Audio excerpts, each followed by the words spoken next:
welcome to the Writing Community Chat Show.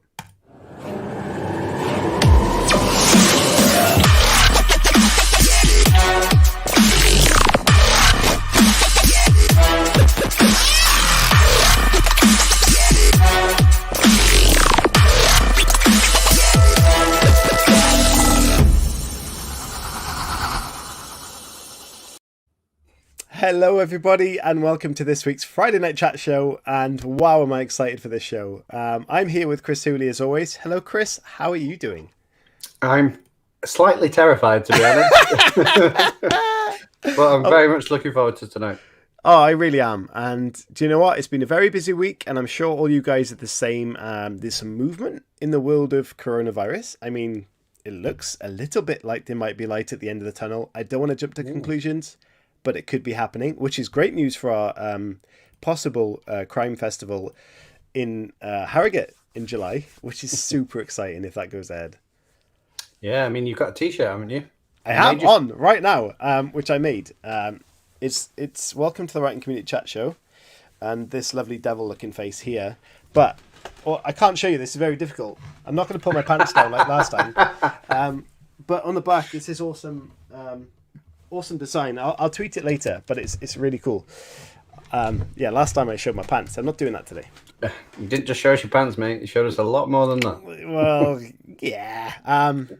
Mistakes happen. They did bring ratings, that show. So complaints to Ofcom. I think that's what happened. But anyway, I hope you guys are doing very well and that your week has been good and you've been safe and have fun and enjoyed Wednesday's show with you and Morrison, because I think that was a great show. And if you haven't watched that, please do so, because I think we got into a lot of actual serious conversations in that show. And do you know what? I loved it. It was something that we all relate to. And it was kind of really nice to touch on that as opposed to being silly all the time. Not that we're silly all the time. Yeah, I mean, it's a completely different show to tonight. So it's not even started, but I'm guessing that's going to be the case. Well, we don't know that yet. But hello to you all on the chat. There's lots of chat going. And welcome to you guys. And thank you for joining us already. Striptease with the start of the show. Amazing. Well, that's one way to start the show, isn't it? Yeah, but I hope you're all well, and I can't wait. So let's get into the pre-show.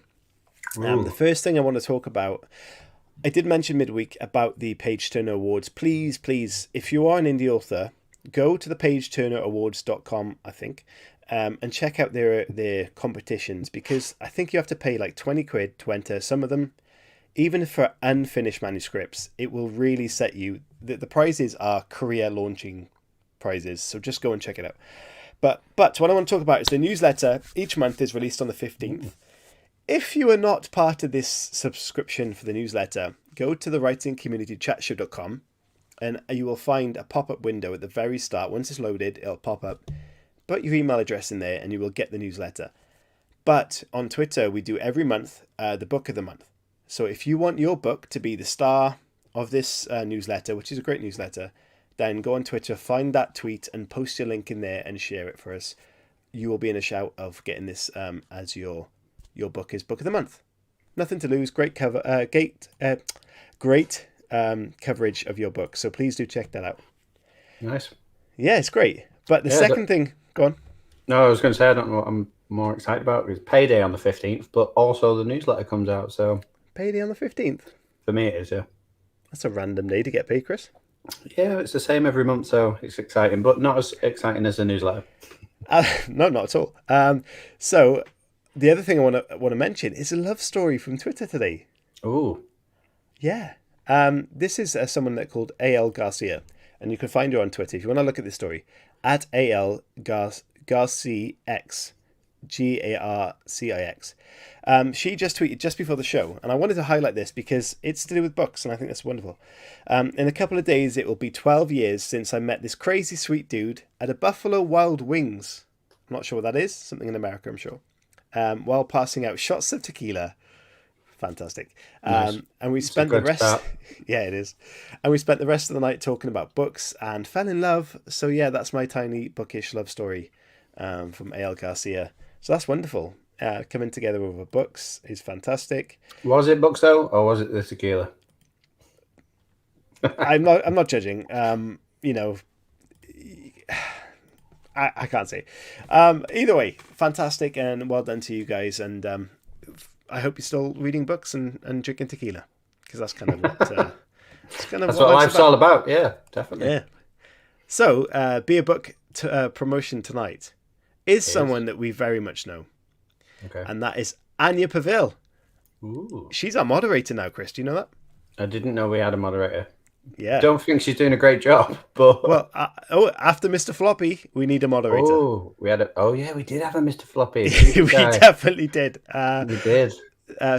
Samantha Shannon got abused by Mr. Floppy, and he was quickly evacuated from the audience. Yeah, we've never had that before, so I don't want guests to think that's a regular thing. But yeah, I was shocked by that. That was like, he was the underbelly of society, wasn't he? He was absolutely horrific. Well, I just thought, because we've had a few shows where the comments have gone wild, and if I wasn't at that point on the comment to see it, those comments would have remained. And so Anya's valiantly stepped up and said she will watch the chat whilst we're talking. So she's going to fight the Mr. Floppies of this world. She is amazing. Yeah, I can see. Fuck you, Mr. Floppy. Indeed. So her book, The Guardian of Stone Houses, it's come out recently. It's only got 1 rating, but it is a 5-star rating. And we know Anya, her previous books have been fantastic, and the ratings have been fantastic. So believe in this book. But please support the show and the authors that support this show by giving this book a try, because that's how we grow. And in the 19th century New Orleans, 18-year-old Celine O'Neill is on a mission to save her mother from the clutches of a cruel man and uncover the truth about the death of her father. Celine digs deep into her family's past, which is shrouded in secrets and mystery.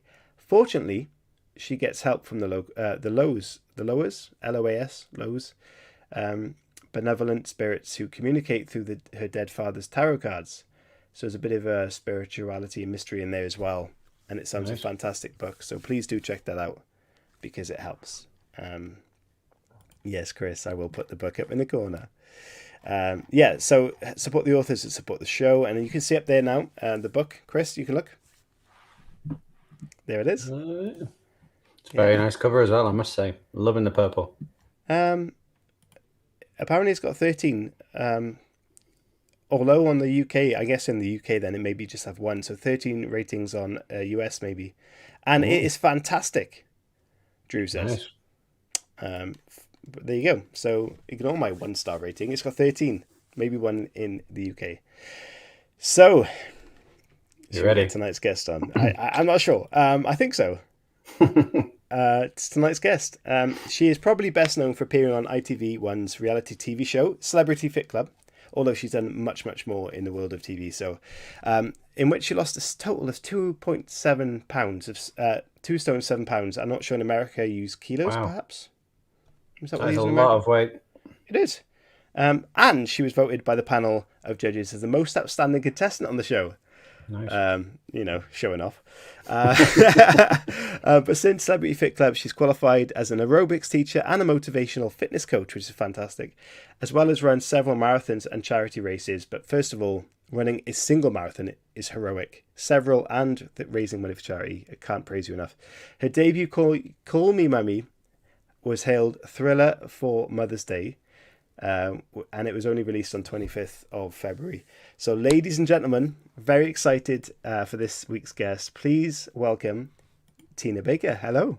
Mexican wave. Mexican wave. Hello, Tina. First of all, thank you so much for joining us. We are very privileged for you to turn up.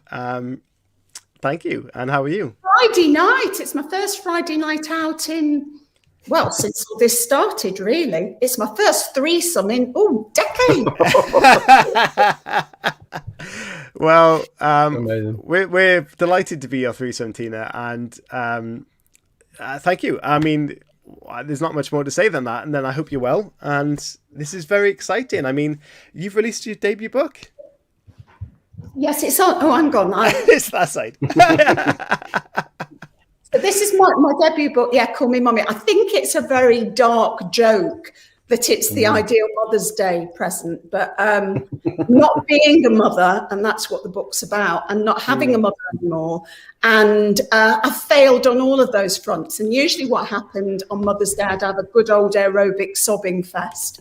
So it's quite nice. This is like turned my narrative that, you know, the book's just come out, I'm doing the show. It's just now it's something that's going to be like the anniversary of my very first book. And I've wanted to write a novel for as long as I can remember. So it's like, yes, I've also put it on the shrine next. Yes, we have seen the shrine, which you explained before we came on the show, that the writing community's circle of shrine of love behind you. Ruined my printer, all the yellow colour it in. That's how dedicated I am. But you've actually hand coloured this amazing thing behind yellow. you. And it's not real candles because that would be a fire risk. I've got so much hairspray on, I can't risk that with the cats in the house. It's a brilliant. So obviously you've made no effort whatsoever, but I just thought Friday night, I'm going to do it for the team. I kind of did my hair. Do you know what? I dressed up for one show as Harry Styles, and I really wanted to find some sort of pinkness tonight, but I just didn't have the time, and I'm really apologetic. I've made the effort. I'm wearing my vegan blood diamonds. Nice. They're not diamonds or vegan, but they make my ears bleed. So I've made an effort because it's like all this smoke and mirrors and jazz hands. It's the book's got a pink cover, but it's got a very dark heart, and that's me all over. Well, we'll get into the darkness. Vibes. Yeah, we'll get into the darkness of this very shortly. We really will. But what we want to talk about, and we always do at the start of the show, is you mentioned that you kind of always wanted to write this. Let's jump back in time and find out, there's a lot of people that may not know exactly where you've come from. And I know there's a lot of history in terms of what you've done work-wise. Where did you come from before you managed to start writing this book that you really wanted to do? So I grew up in a place called Colville, not a metaphor, in Leicestershire. My mum, God rest her soul, was on the fair. She had a torrid night of passion with the local window cleaner as the fair passed through, and I was a result. So basically we were disowned by two communities. So you're a flattie. I don't know if you knew that. Even if you don't live in a flat like I do, you're flatties. So that's non-travelling people. Right, okay. Travellers, it's like a huge sort of mix of gypsies, showman's guild, like the fair circuses, now sort of more new age. Back then, 1958, when I came into the world, it was like not a done thing for those communities to mix at all. So my grandma on the traveller side wouldn't speak to the other lot, and the travellers, sort of a very close community, you're supposed to marry in. You're certainly not supposed to get up the duff and have to marry out. So we did. I was brought up in a caravan, but then, horror of horrors, we moved into a house.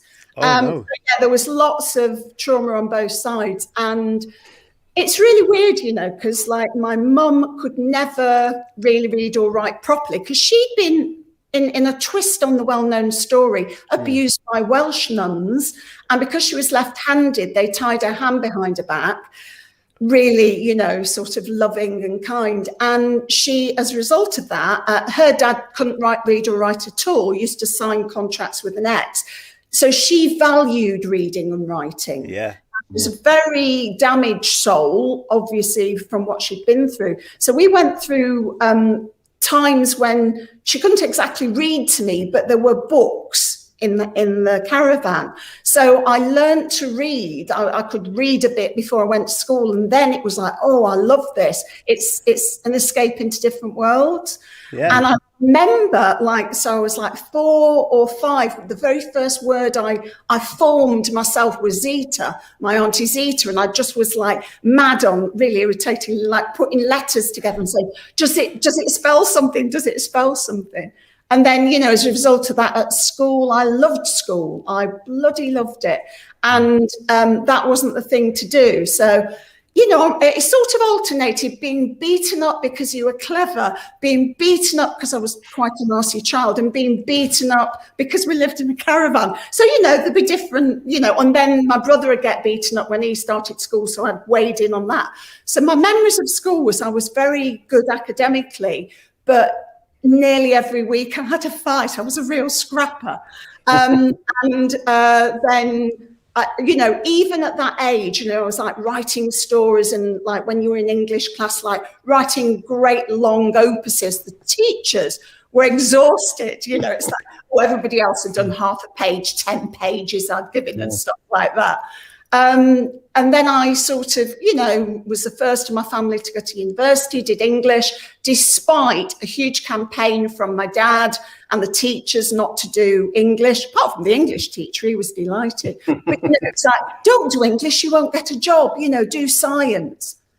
Wow. And then I did English and sort of fell into journalism as you do, ended up doing a postgrad down in London in journalism. And then, you know, I've never had a plan in my career. I sort of did newspapers, did the BBC, where I was the first non-Oxbridge person that they hired to be a researcher. Certainly the first one who turned up in a red leather miniskirt. It was a bit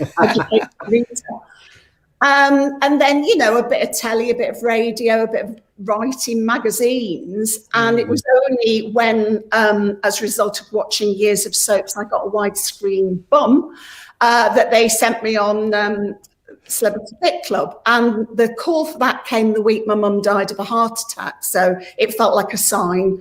So that's how that happened. And then journalism died a death. And, you know, luckily by then I'd got the fitness bug. And I can honestly say, and I'm completely evangelical about this, if I had not got my fitness classes, I would have topped myself, no joke, in the current circumstances. I've not been out the house. I have very bad asthma. Anxiety is, you know, always a smorgasbord. Clinical depression, which you wouldn't know from this. But doing star jumps every day helps maintain this and stops me from going down. So thank the Lord that happened, really. All of my answers will be as long. So just get these in whenever you can. I was just going to mention and highlight the fact that you mentioned about how your school sort of process went and how the families were.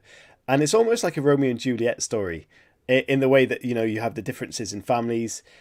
But yes, we hated each other. It was very little romance. Well, yeah. But what I'm saying is, obviously, to the people that separated the natural process of that family, did you almost find it the driving force for you to do well in those situations, which wasn't a normal thing in your family? Because often these stories arise in, like, you know, these films that someone was going against their normal routine of what their culture is. Did you find that a driving force for you to go and become a graduate? I suppose, but also I was crap at maths. And if you're on the fair, you really need to be good at mental arithmetic, because like grandma and granddad had a coconut shy. I was always given the wrong money. I know it's a shock now, but I was quite shy. And I never shouted loud enough on any of the stores. So my auntie had a goldfish stall. It was a goldfish. Now you can hear me. You can probably hear me from your houses if I shouted, because I shout for a living. Give me a burpee. Give me 10 more. Yeah. Well, that's a great voice for the fitness industry, right? It is actually. Yeah. If someone's shouting out, "Give me a burpee" from like an area of the miles away, I'm doing a burpee. Yeah. My neighbours adore me. At 9 o'clock tomorrow morning, I'll rinse all the makeup off. I'm doing a HIIT class, loud music, you know, me shouting down from 30 seconds. They've just got a dog in a retaliatory mood. So, you know, you'll hear the dog facing off my cats in the little garden. And they, you know, my cats go, "You can't get me," and the dogs go, "Woo." So you'll hear all that, no doubt. All Tina's doing is making a cup of tea. She's like, 3, 2, 1. The kettle's boiling. Oh, fantastic. So, Tina, take us to Call Me Mummy then, and actually sitting down and getting it done after all these years of thinking about it and enjoying writing from school and, you know, graduating and being in journalism and all these elements. When did you actually decide, I'm going to sit down and write a book? And what was that process like for you?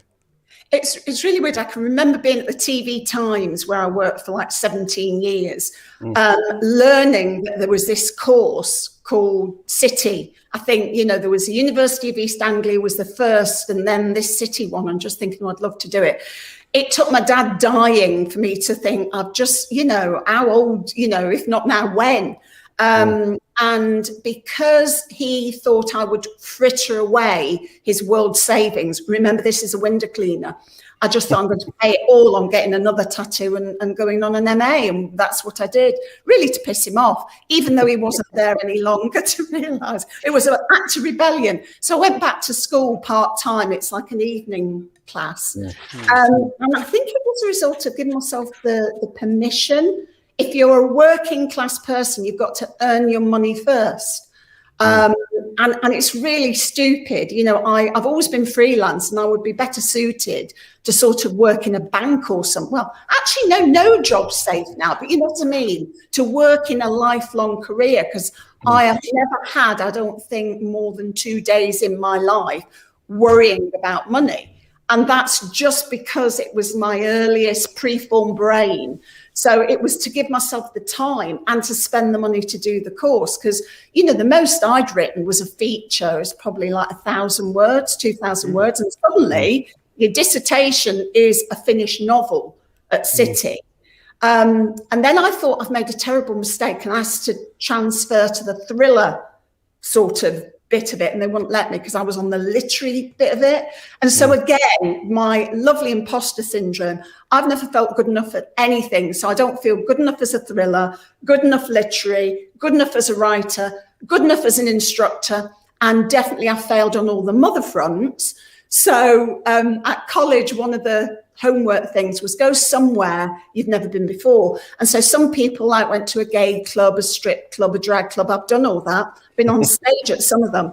And so I went to Mothercare, and I was so annoyed when Mothercare went under, because the first scene of this book had to be rewritten, because even though it's sort of genuine feelings of my grief about not being a mum and having a mother who had a very warped idea of Catholicism, it's like, the pain of that. I hope there's enough dark humour in there. So a woman who steals a child from Mothercare was the first of my jokes, and it had to go because Mothercare went, I was furious, because by the time I'd written it, it's such a long process. So I'm used to deadlines being, we'd like this turned around by the end of the day.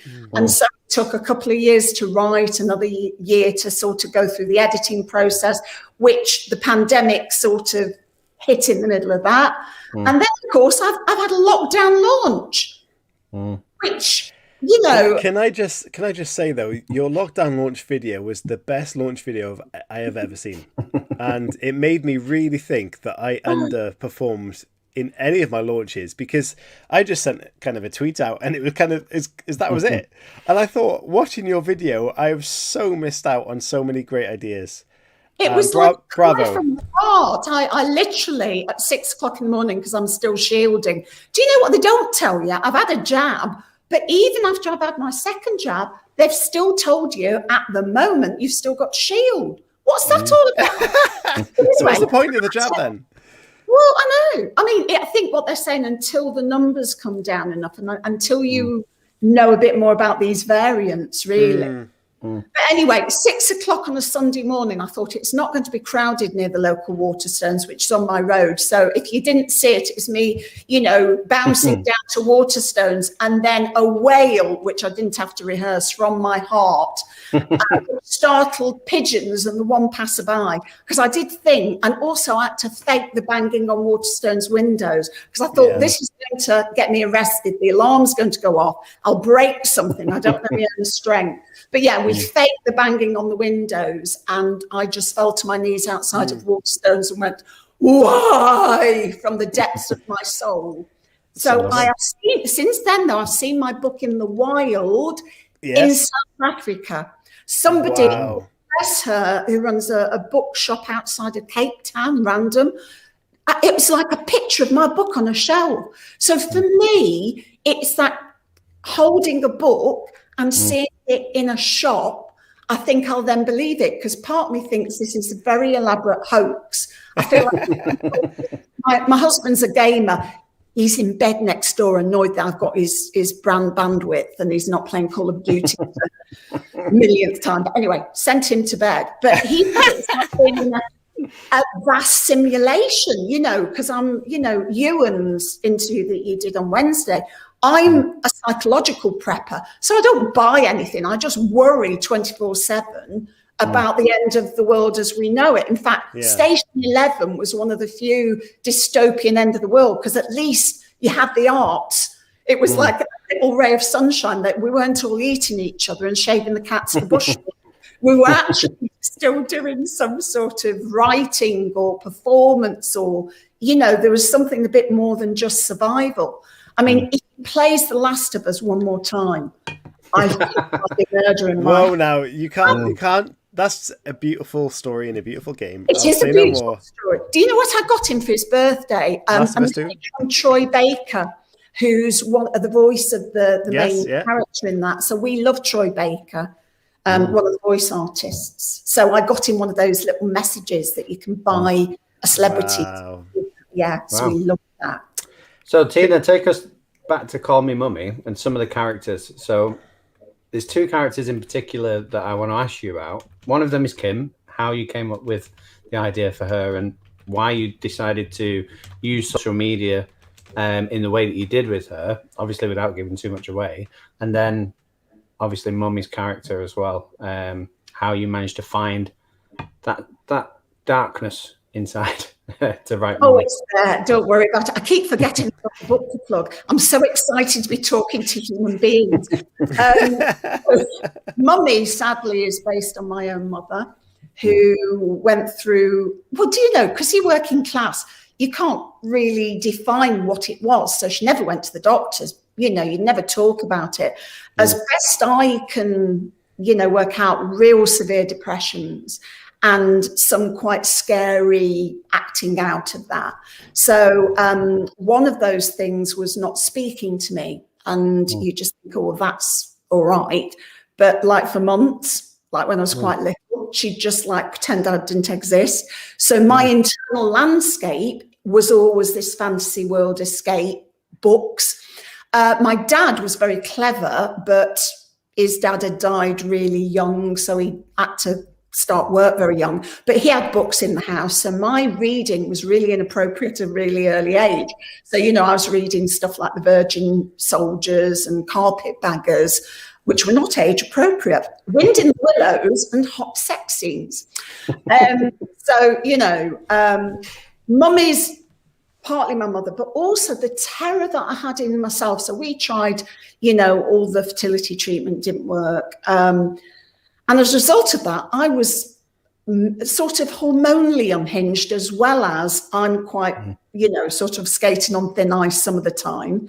And it was just like that desperation. Like I have seen kids being shouted at in the street and just think, why not me? You know, I could give them a better life. And that, I've never done it, and I never would. And there's not a child in the house.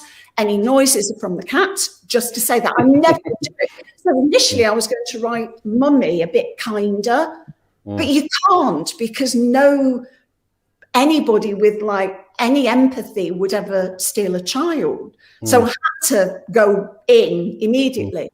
So some of the dark Catholicism, as I say, from my mum, who till the day she died, in her purse she used to have a little note saying, in event of accident, call a Catholic priest, rather than call an ambulance. You know, it's like that might have been more useful. And despite everything that they did to her, you know, that was really sad. And then Kim, it's like me, really, you know, Bolshe Northerner. And I'd always felt, if I had got a kid, what happens if you're judged of not being a good enough mum? And I'll probably cry when I say this, but it stopped me going down the adoption route, because I felt I'll be judged. I'll be judged because I'm not mentally strong enough to be a mum. I'll be judged because by the time I met my Jeff, I was old.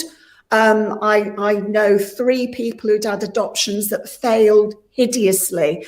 And I just crumbled. And I know if I fostered, I'd be dyeing my hair and leaving the country, and I wouldn't be able to give them back. Every cat I fostered, I've kept, which is why I've got too many. So you know what I mean? I know my limits. And so Kim was an exaggeration of that. So I think I take what's inside me and lean into it and push it.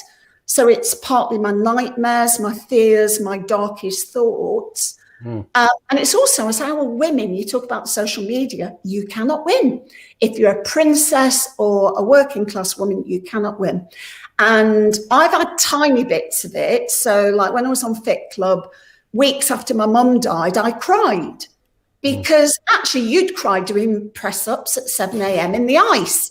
And our trainer was Harvey Walden, who was a military trainer. You know, he trained Navy SEALs. And also I was very hungry. You know, when you're hungry, you cry. Shut up. This isn't for you. That's one of my cats who's pretending the word hungry. He's not. He's faking it. Do you want to come and say it? Oh, can you come up? He or her cat? This one is, oh no, he's gone. You see, they do this. He darted off. Anyway, so I was crying on telly, and some of the comments were, oh, look at her faking it. Look at the jazz hands, you know. And it was just like, oh my God, you know, that's harsh. How hard is it as someone who's in the public figure to actually show emotion and be taken seriously and judged seriously? Because massively in the news at the moment, you've seen Meghan Markle be judged harshly because despite being an actress, she still has feelings, but they are being taken perhaps out of context. How hard is it for you, for anyone as a celebrity figure, to actually show real emotion and being judged properly for it? To me, all I can say is I made a decision because a couple of people said along the path, you're revealing quite a lot here. How are you going to feel when people start pulling apart not only something you've done, like, you know, as a writer, but something that one of my worst experiences. And I just thought, as long as I'm like as open as I can and as honest as I can and as out there as I can be. So part of that is being me like this, because I can't remember who said it actually. Somebody says you write like a 6-foot goth. And then I turn up and I'm like, oh yeah. Splodge Statham. I've captured him. Splodge Statham also doesn't live up to his name. He's a real wuss. Wow. He's named after Jason Statham. And no Olympic diving with the cat, no? Oh, dear God. So the others might, you know, come by. So, you know, I know it's like, I can remember like at university, I was in the loos, as you often are when you hear people slagging you off and like making fun of my accent. And it's like, excuse my language, but fuck you. I'm cleverer than you because the exam results had come out. And I just felt that's awful. I was told at the BBC once that I was token. You know, you just think that was somebody who's quite high up producer because I sounded as I sounded. This was when I was doing Radio 5 Live. And it's like, again, it's like, yeah, good, because the more differences you've got, the better. But also everybody's judged whether or not you put it on Twitter or Facebook or Instagram or anything. I mean, I now hilariously, having worked in telly where there's always somebody younger and prettier and, you know, slimmer after your job. I now work in fitness where you've seen the Instagram models. And it's like, you know, Jesus, I'm a pensioner. And, you know, I've kept the weight off. And one of the reasons I kept the weight off was I thought I'd be stoned in the street if I was back home. Because, you know, I don't drink alcohol anymore because, guys, this is what I'm like now, you know, without you like me. And I think it's, you know, it's lovely that you can have your cider, Chris, not a pint of my urine, as you refer to. Not a pint of urine. But, you know, it's like to try and just be me. It's taken decades of, part of it's the catharsis of writing. And even now, when I say things like that, there's a little bit inside of me coming from the So what you're talking about? Catharsis of writing, stop being a fucking poser, you know. So I've internalized all that. So it doesn't matter what anybody says about me. My negative animus is better than your slagging me off. So I can do that quite well by myself, you know. That's when I'm feeling all roughy tufty. And there's sometimes I just, you know, grab the nearest cat and go to bed and sob, you know. So, you know, it goes either way. I think anybody who puts themselves out there, and I actually naively thought, oh, well, being a writer, you know, your book's out there, but you don't need to be out there in this way. And of course, now, thanks to lockdown, I wasn't on Twitter, I wasn't on Instagram, I was on Facebook, but, you know, that was just really for the relis. But, you know, the last year, the good news is that I've had to do it because it's made me push past my comfort zone. And the other thing is I would have probably, and I'm not saying this lightly, 2 quite significant suicide attempts in my past. I've got one of my tattoos is, you know, the semicolon. And it's like, I can say it and I can say, yeah, you know, because I would have topped myself. And I say it like that so I don't give it airspace. And I write my heart out. It's like, hey, here's another slice of my psyche. Here's another, you know, dark, pus-filled, you know, whatever. But I do try and put the black humour in because I've worked in newsrooms where it's usually about 20 minutes after the worst story in the world that somebody will crack a joke. And funnily enough, I can remember when Princess Diana died, I was one of the ones who was like in the queues, you know, throwing flowers and signing the books. And I can remember them singing quite close after that. I think Mother Teresa died and they were singing Sandals in the Wind. And it was like, no, too far, or not far enough, you know, because the next year I can say that and it was funny. So the tragedy plus time often makes comedy. I mean, often, especially these days with social media, as soon as something, I guess, terrible happens, instantly, I mean, Meghan Markle was a perfect example at the moment, social media, instant black humor, as you call it, or dark humor on the social medias.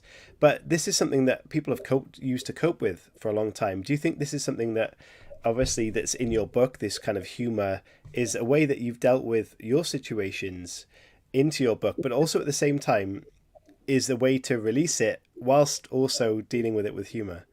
Absolutely. You know, it's been, I mean, I don't have to force the humor. It happens automatically. I mean, me and my husband, you know, you've seen some of the stuff that we put out on Twitter because we've had nothing else to do.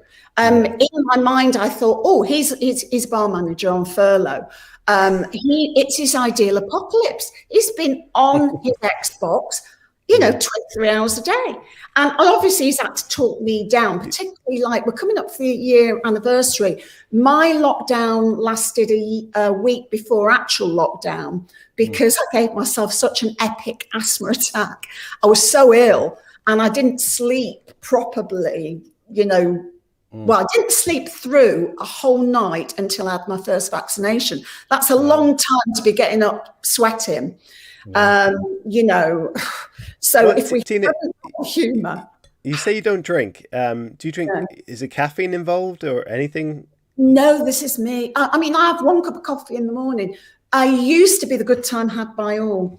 So I drink a lot. So this is me sort of quite in a good space because my book was just out. I had a bit of a flatness, but I wouldn't say a depression, you know, a couple of weeks after, because it's like I've realised a lifetime's ambition. And I sort of almost don't know what I'm missing in lockdown because I've never had one. I'm a debut, so I've never had, you know, that. And actually the reviews have been lovely. Actually, let me jump in and be a bit abrupt here because I've got loads of things lined up and we are 40 minutes in, which is past halfway. Told you, we haven't started asking these, right? But what I want to do is touch on some of these reviews you've had because some of them are great and they lead on to something. But first one, Dark, Heartbreaking and Totally Absorbing by LORRAINE KELLY. First of all, you know, someone you've worked with left a fantastic review for you there. The second review, Tense and Gripping, These Characters Will Stay With Me, but that's Alice Clark Platts. I've got friends, double-barrel friends with hyphens. I've come up in the world. You have. But my question on that review is, how does someone, especially with a debut book, create characters that really stick with a reader? Because that is something that's crucial for any reader. Do you have any tips for that, or is it something you just have a natural talent for? Oh, Jesus. I don't know. Certainly, I think write what you know. So yes. I'm like a method writer. So it's like I couldn't write a historical novel, I don't think. I could do the research, but I don't know as if I could put myself in their mindset. Luckily, enough horrible things have happened to me, you know, that I don't have to dig very deep. It's all there. So it is like, you know, writing what we know. I mean, I'll save you 10 grand on doing an MA, although I got a discount because I've done the journalism course at City University, because I'm so mean with myself that I probably wouldn't have paid unless I got a discount. But, you know, a lot of that was about listening for dialogue, you know, going out with a notebook.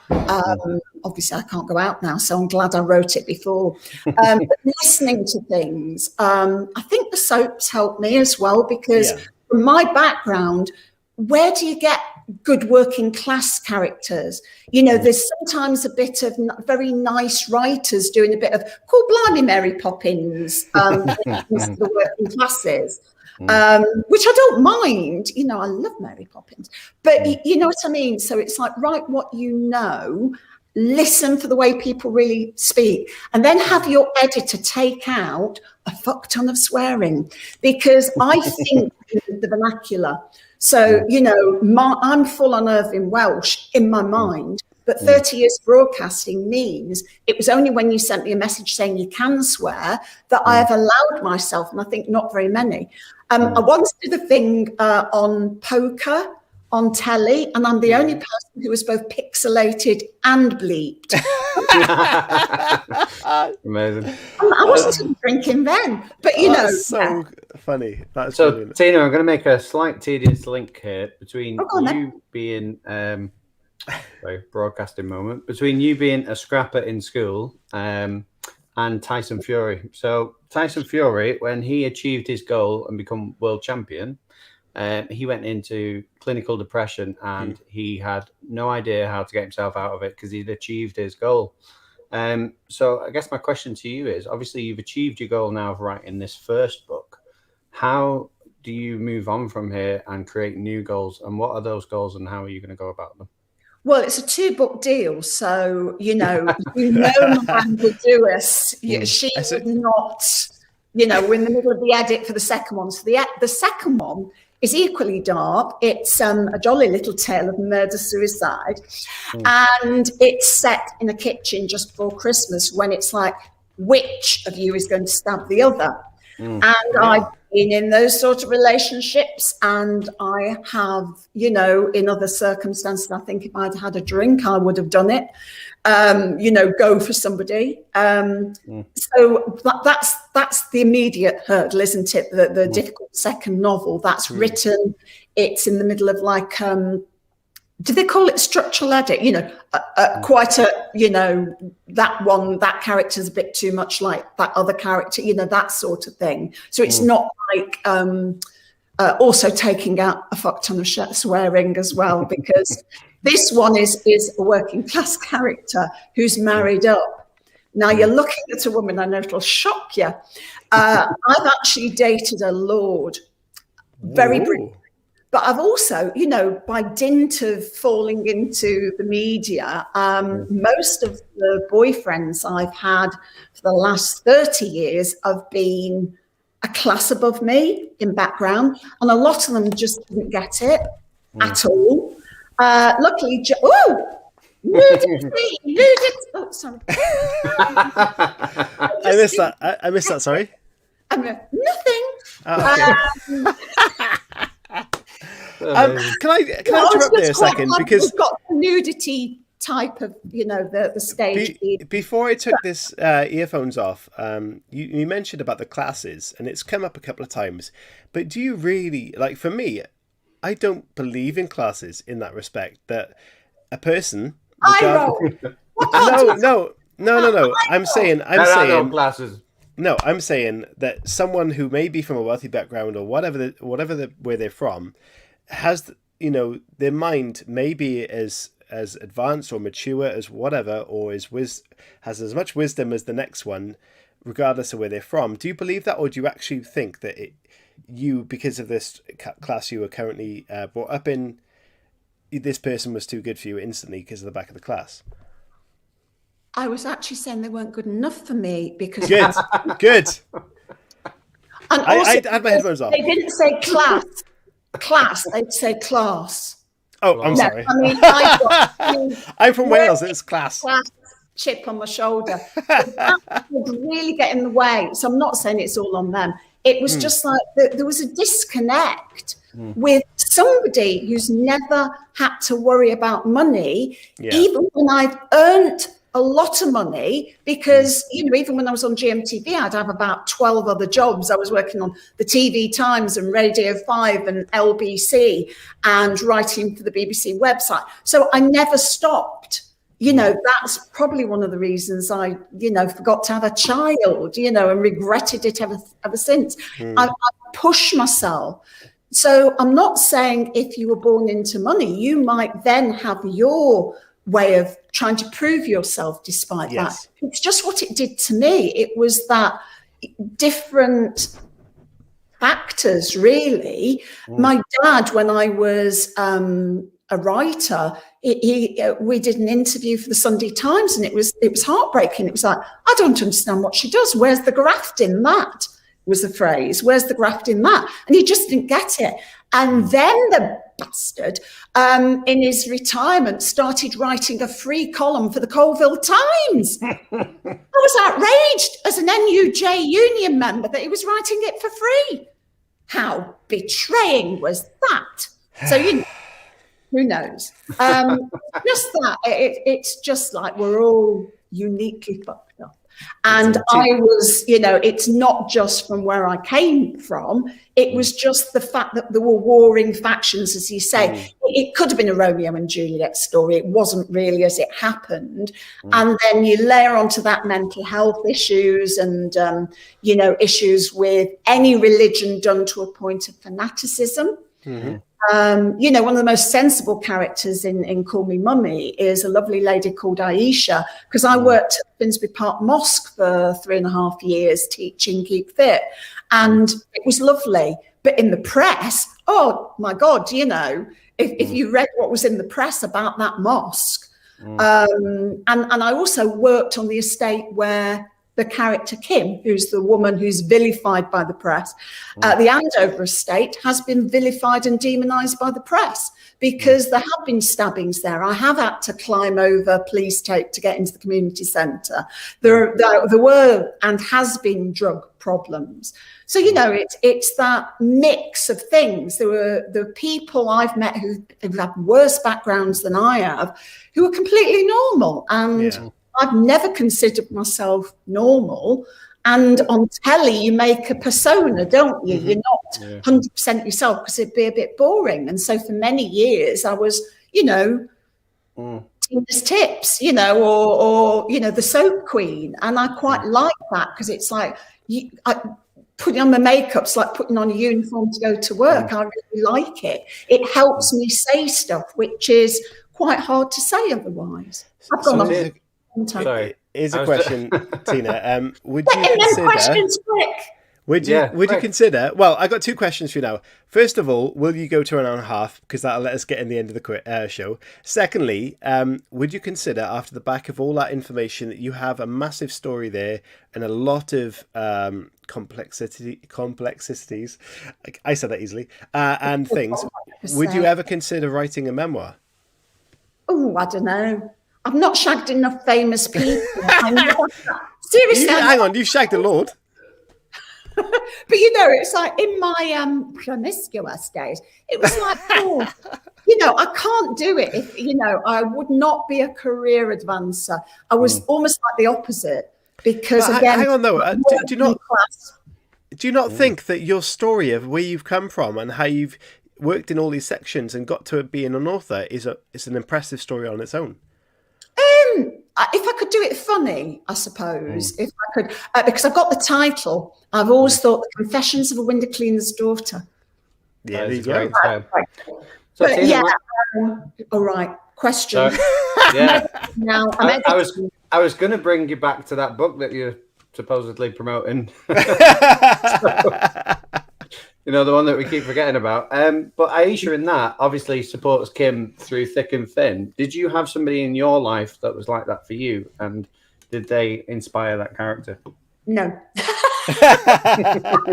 I'm into the one-word answers now. No.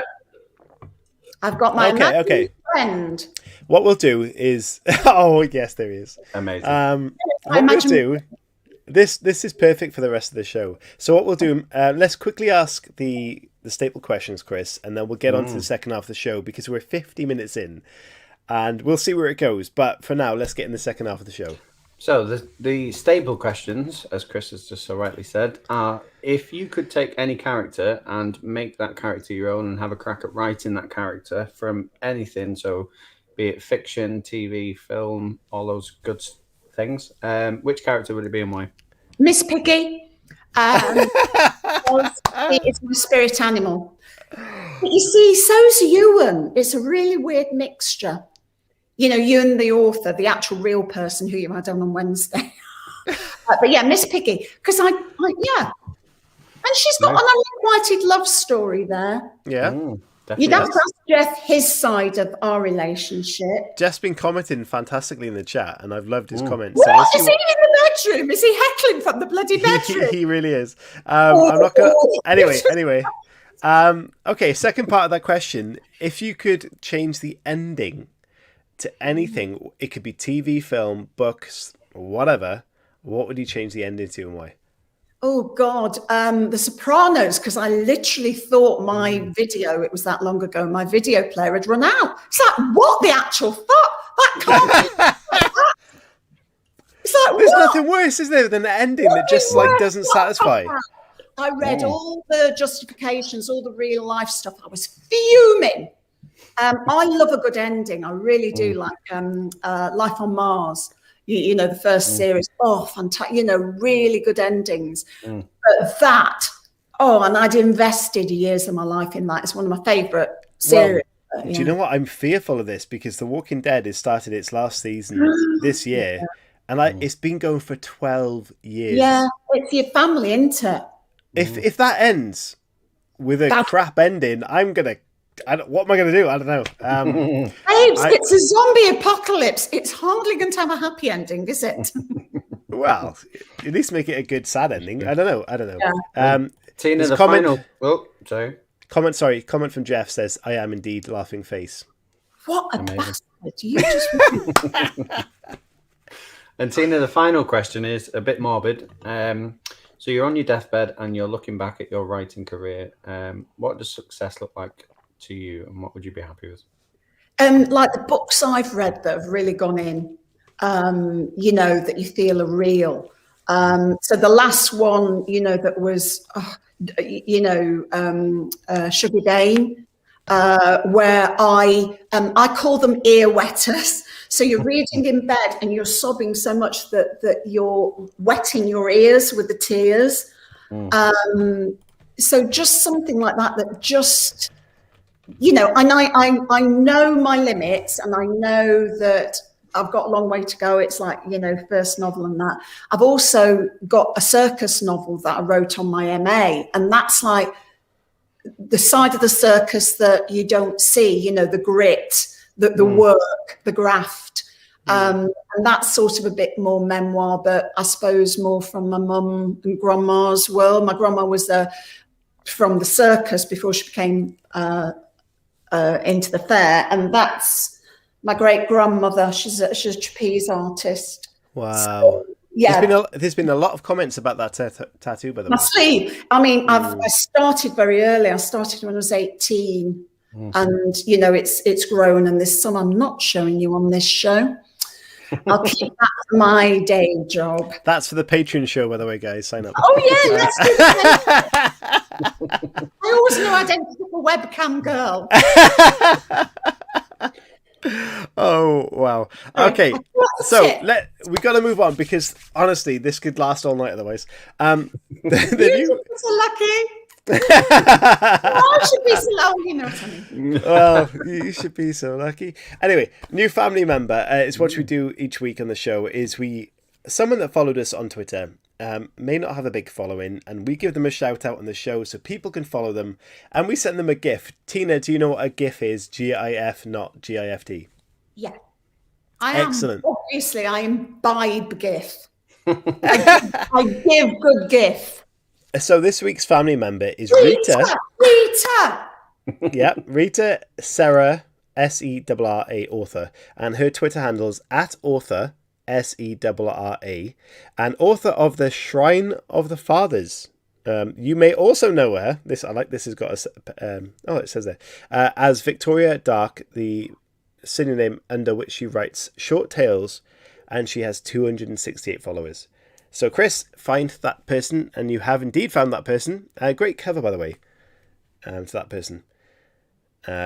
So. What GIF are we sending them, Tina? What do you like to send? And it could be cats. Can we have a chicken? We can have a chicken. Yes. Yeah. Please send @author Sarah. Sarah, what is that name? I'm not sure. @author Serra, a chicken. Say welcome to the writing community family. And while they're doing that, Tina, is there an author? That you can recommend that you read? There it is. It's actually the twin of well, not the twin, but the cousin of Tina's chicken. Yeah, I'd like to point out mine's pink and yours yellow. Yeah, cousins. Not saying one's better than the other. I'm just saying they're related. Yeah. I don't want to know what your chickens are. Anyway, Tina, what author can you recommend while they're sending that tweet? Who do you really like to read? Who I've read or I'm recommending to you? No, who do you like to read? What's your go-to read? Well, at the moment, I'm reading all my Serpent Sisters from the Viper Nest because, to be honest, until I got the deal, I'd not read a lot of traditional crime. So like Cat Ward, who's out later this month, The Last House on Needless Street, which is bloody brilliant. And again, it goes in there. So it's not your Will Dean, The Last Thing to Burn. I love that.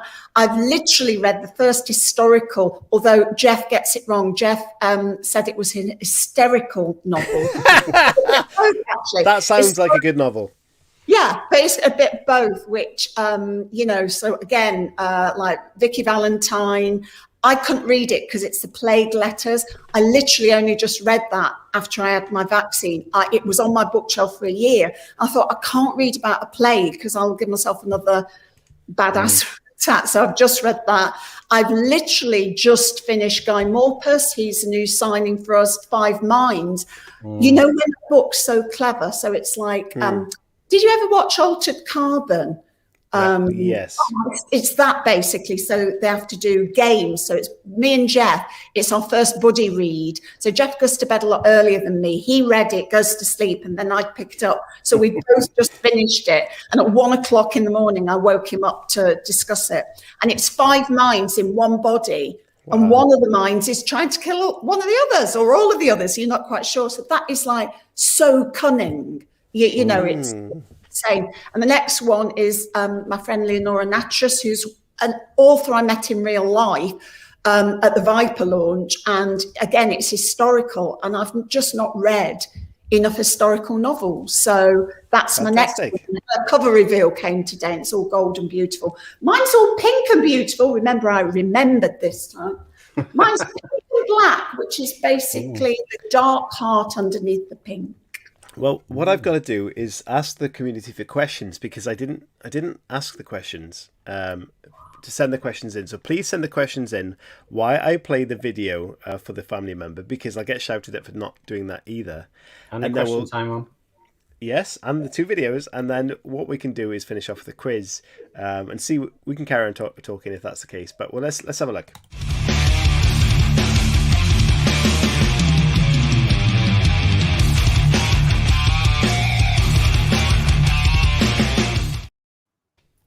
So I hope she's enjoyed a GIF, and let's go for the questions.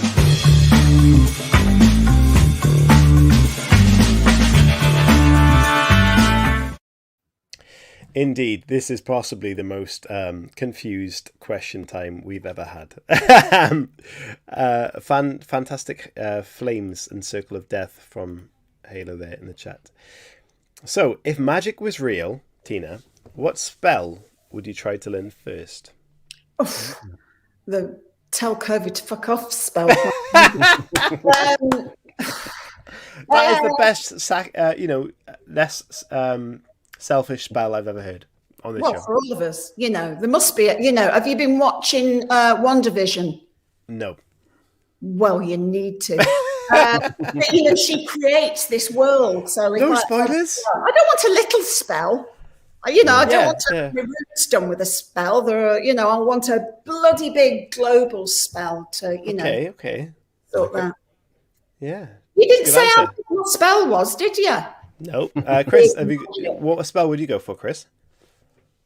Oh. Hair gel?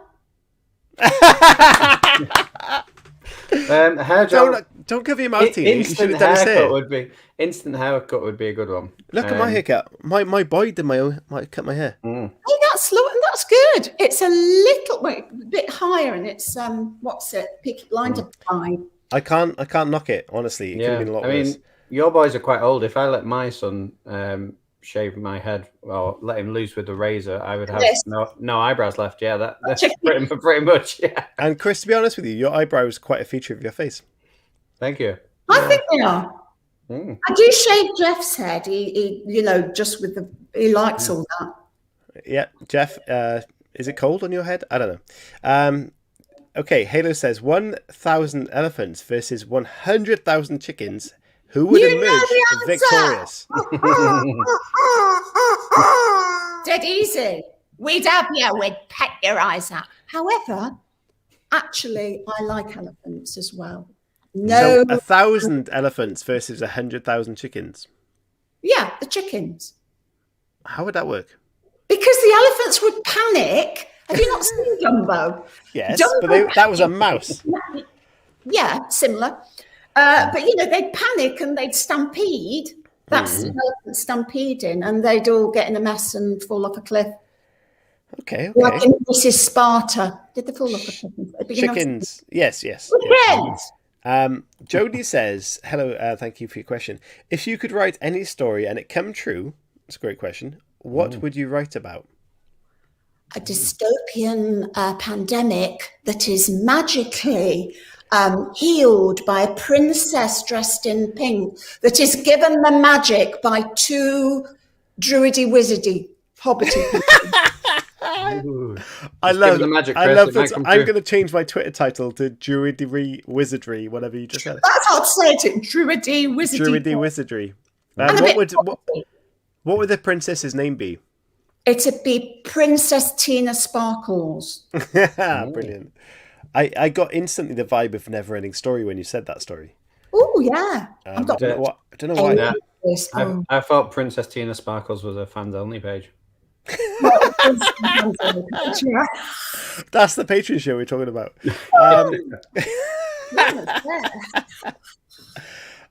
Question from Anya: who would win, wizardry people or hobbits with scythes? Could they hold a scythe? Because the hobbits, I feel, are a bit more working class. The wizardies would be a bit more cerebral, and they're all very old. But we hobbits, and you've not seen the state of my toes, quite frankly, in pandemic. My little furry toes, we get them with our scythes. Fantastic. I love that. Cool. Any more questions, guys? Send them in. Okay. What's the funniest joke you know? Oh, God, I'm going to be taken off the air for this. It's a visual joke. My OnlyFans page.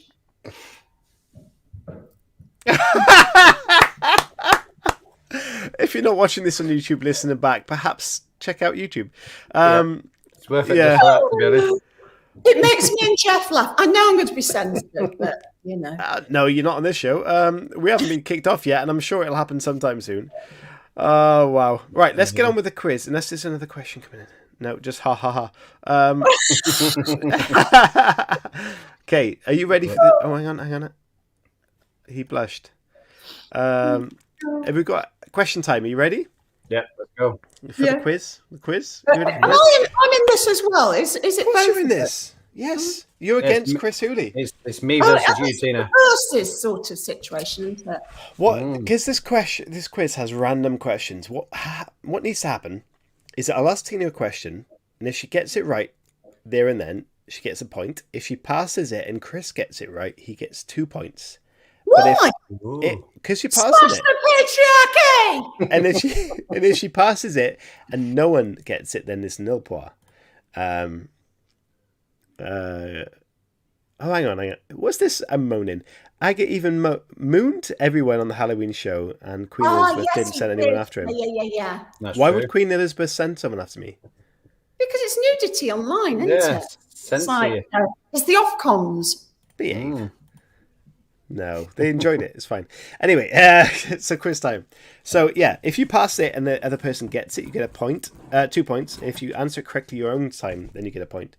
But there's some random questions. It is random. So let's go. First question. This is closest to the year. What year did EastEnders start? I told him I was dyslexic about. Just guess the year. It's fine. 89. Okay, Chris, any other area? Tina said 89. I'm going to go 80. 80? Okay, the answer is 1985. So Tina sneaks it with a point. 1 year. I should know this. I've not done soaps for so long. Okay. I think I could write a book. I stopped watching the telly. Jodie said 1978 on the chat. No, too early. Okay, moving on to the next question. So this goes to Tina. He started off as a student with high hopes, but never left his hometown. Who had a string of jobs and almost as long as a string of ex-lovers and wives. Who is it? And this is reference to soap as well. Oh, it was soap. Sorry, I was thinking Boris Johnson. That's a great answer.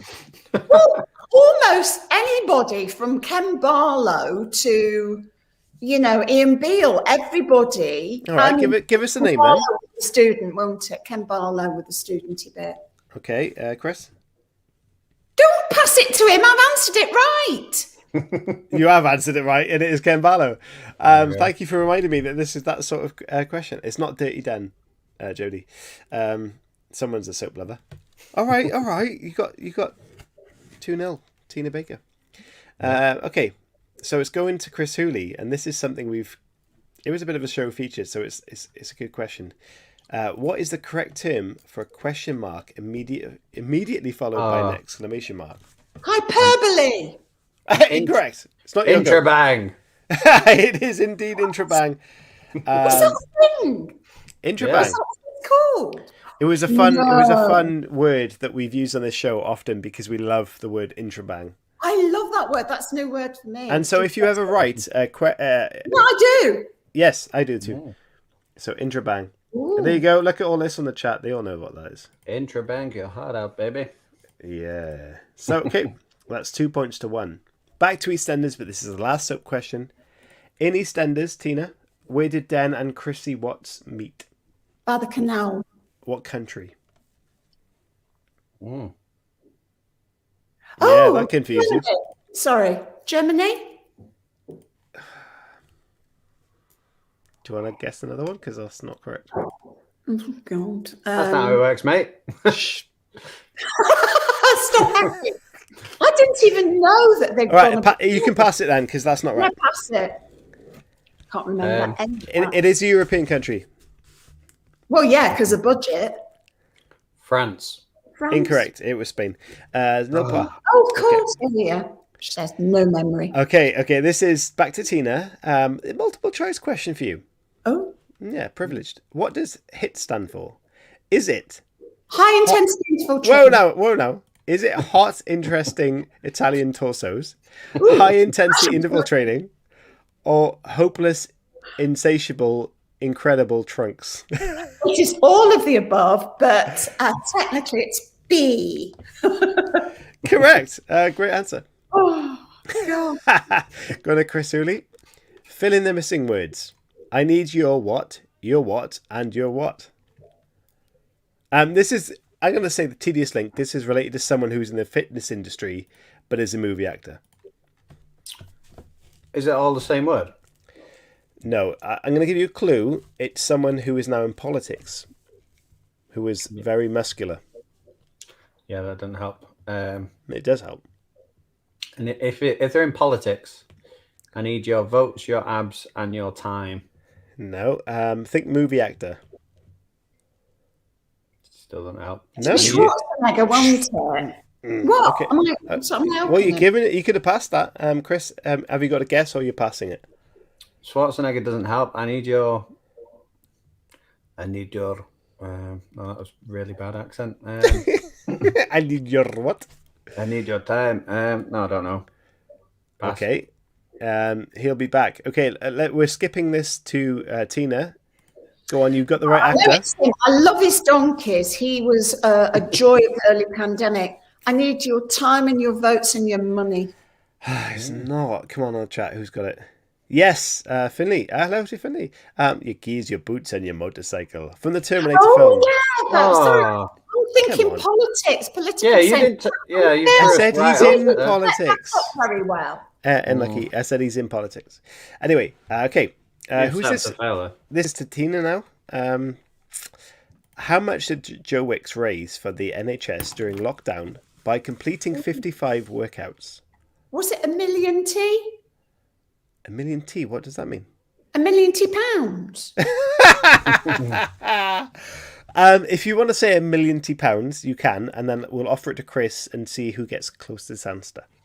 I think it was, let's say 2 million. That's a guess. 2 million. Chris, what do you think? I'm going to say 2.4 million. You should have gone under £1 million because it was only, it's a massive £500,000. And he was doing burpees and that chap only walked up and down his garden, didn't he? I feel that's a bit unfair. Yeah, but Joe Wicks wasn't 105 years old. No. A million years old. But he wasn't $1 million. 11 million, Joe Anya says. You see, it's catching on now. 11 billion. And just 1.8. That would be £1 billion. A 1.8 pound? I don't know. Okay. This is going. Who was the last question to? Tina, and she won. Okay, Chris Hooley. Guess the author. This is a bit of. If you can't guess it, we'll pass it. Okay, so clues. He was Britain's biggest selling non-fiction writer of the 2000s. He shares a catchphrase with the main character of a much-loved British sitcom. His surname is a male first name. His 5 ingredients was Britain's biggest selling book of 2017. Jamie Oliver. Oh! Chris, you're straight in there. And that is indeed Jamie Oliver. I knew that one, Chris. Even though I do not possess a cookbook, I knew that. Did you really? I was impressed. Okay, well, fair play to you both. Cool. So we're 3-2 going into our last couple of questions. Do we win anything? Pride? No. It's all about the pride. Every week I try to make sure that the guest wins, so don't worry about it. Okay, so Tina, native to the Caribbean, what sort of animal is the mountain chicken? It would be this, Chris. And you can't deny it because I got married in the Caribbean. Well, you should know this then. This is a mountain Caribbean chicken. You can't deny what's in front of you. I have to because it's not the answer. Is it another... Would it be a... It's not as big as a chicken. Is it like a hamster dude? That's all I can see. Not as big as hamster dude. Hamster type dude. Do I get a guess now? Verbally. Someone on the chat actually has this. Oh, have you got one? No, it's guessed it. They might have one. Picture of one. I don't know. Mountain chicken. Go on then. We're passing it over to Chris. Gerbil. I'm going to say it's a fish. Oh, you It's not.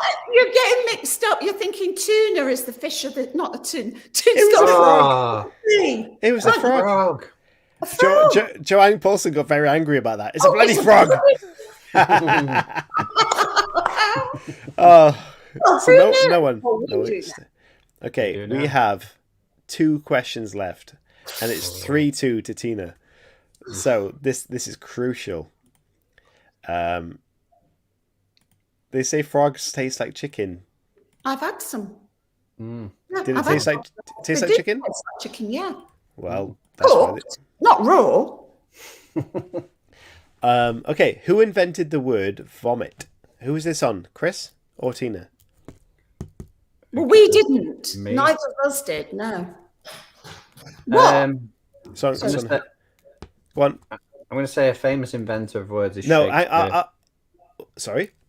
I'm going to go with Shakespeare. He invented a lot of words. He did indeed. Yes! And he has brought it back to 3-3 with 1 question left. That's intense. Respect. That was intense. I guys on the chat, please send in a tiebreaker because this question is almost unwinnable. So we need a tiebreaker question with an answer in the chat. So no one look at the chat. Okay, back to Tina to win the game. Henry VIII introduced which tax in England in 1535, and it's to do with something on the body. What? What? They taxed something on the body. Beards? Sorry?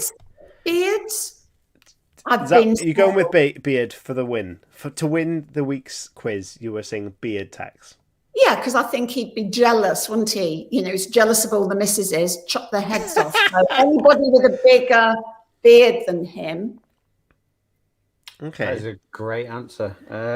Well, for the win, it is beard tax! Yes! Get it, Tina! Yes! Oh, wow. That was a good That's guess. a fantastic guess. Of course, I knew I forgot. I mean, that was almost like logic working it out. That could have been any tax of the body. I mean, there's plenty of questions, no answers. Yeah, Joe said poll tax, head tax. Yeah, we've all been there. Finney just said Gary Barlow. Fair answer. Gary Barlow, what? That's random. What? Gary Barlow tax. Is that the answer? The chicken is gloating. Henry Isn't was. Tanya's job to moderate, not to heckle? Just saying. Yeah, that's true. No, heckle by all means, as long as it's within reason. Yeah. Okay, so Tina, you beat Chris by 2 points there, and unlucky Chris, you lost again. And I win. You won. I win. You did, yes. What? What about a little dance? Oh, yes. A dance from Chris. Hooley, yes. Go on, Yeah, yeah, you're the one that. Oh no! Yes. On the chat, let us know if Chris Hooley should do a dance. Well, that's Well, I was copying you, Tina. Come on. Yeah. You're my guide. Oh, that's good. I like the mad eye. I like the shoulders there, Chris. Oh yeah, it's all I can just see our agents are like on the phone. It's like, what's going on? Can we get them off? Can we pull the plug? Get them off. Get them off. It's weird. It's weird, Chris, that all the chat has suddenly gone quiet when you started dancing. I don't know what they're up to, mate. Yep. Anya says, do something to rival the 8-year-old TikToks. I don't know. Yeah. Hooley once did karaoke. Oh, did you? He does. He likes to sing. Not once do karaoke. I've done it loads of times. Make him do that, Jody says.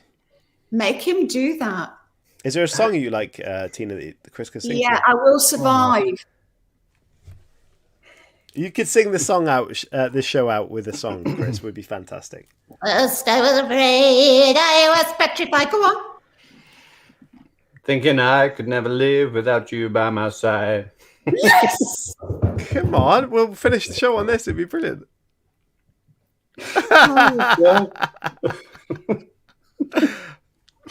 I need the lyrics. That's the joy of karaoke. They're You've all got in front the of you. internet. Who's got candles going? Come on. Right, okay, I'll get the lyrics. I'm sorry. sorry. I will survive. High notes, says Jodie. Oh, so many notes. Go on. Okay. Give it the big one, and we'll end the show with this, guys. Before Chris Hooley sings, please check out "Call Me Mummy" on Amazon. Fantastic. Buy the book for Mother's Day. For Mother's Day, Yes. Exactly. And please check out Anya's book on sponsoring the show. The links will be in the description. Please check that out. Stay safe, and we'll see you Wednesday. This has been fantastic, and Chris will sing us out of this show. Thank you, God. guys. But then I spent so many nights thinking how you did me wrong, and I grew strong. Yeah. And I learned how to get along, and so you're back from outer space. Yeah. I just walked in to find you here with that sad look upon your face, and I should have changed that stupid lock. I should have made you leave your key. If I'd have known for just 1 second you'd be back to bother me. Go on now, go. Walk out the door. Woo! Just turn around now. You're supposed to end the show Keep going. because you're not welcome anymore. Weren't you the one who tried to hurt me with goodbye? You think I'd crumble? No. You think I'd lay down and die? Oh no, not I. I will survive. Oh, as long as I know how to love, Thank you, I guys. know I'll stay We'll see you alive. next week. I got all my life to live.